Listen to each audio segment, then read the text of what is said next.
കലോത്സവം media room സജ്ജമായി.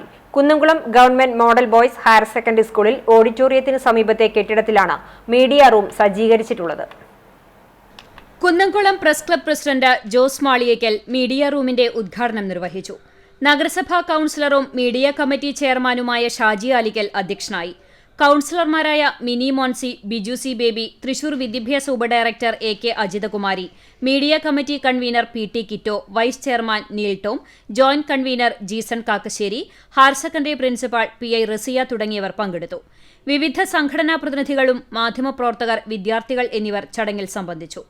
മാധ്യമപ്രവർത്തകർക്കുള്ള തിരിച്ചറിയൽ കാർഡ് വിതരണോദ്ഘാടനം മുതിർന്ന മാധ്യമപ്രവർത്തകൻ ജയപ്രകാശ് ഇലവന്ത്രയ്ക്ക് നൽകിക്കൊണ്ട് തൃശൂർ വിദ്യാഭ്യാസ ഉപഡയറക്ടർ AK അജിതകുമാരി നിർവഹിച്ചു. കലോത്സവം തത്സമയം പൊതുജനങ്ങളിലേക്ക് എത്തിക്കുന്നതിനായി വിപുലമായ സജ്ജീകരണങ്ങളാണ് CCTV ഉൾപ്പെടെയുള്ള മാധ്യമങ്ങളുടെ സഹായത്തോടെ മീഡിയ കമ്മിറ്റി ഒരുക്കുന്നത്. കലോത്സവത്തിന്റെ ഭാഗമായി പൊതുജനങ്ങൾക്കായി ഫോട്ടോഗ്രാഫി മത്സരവും മീഡിയ കമ്മിറ്റി സംഘടിപ്പിച്ചിട്ടുണ്ട്. മത്സര ഇനങ്ങളിൽ വിജയികളായ കുട്ടികളുടെ ഫോട്ടോ എടുക്കുന്നതിനും മാധ്യമങ്ങളുടെ പ്രവർത്തനങ്ങൾക്കുമായി Kunnamkulam government model boys higher secondary സ്കൂളിൽ മീഡിയ പവലിയനും ഒരുക്കിയിട്ടുണ്ട്. CCTV news Kunnamkulam.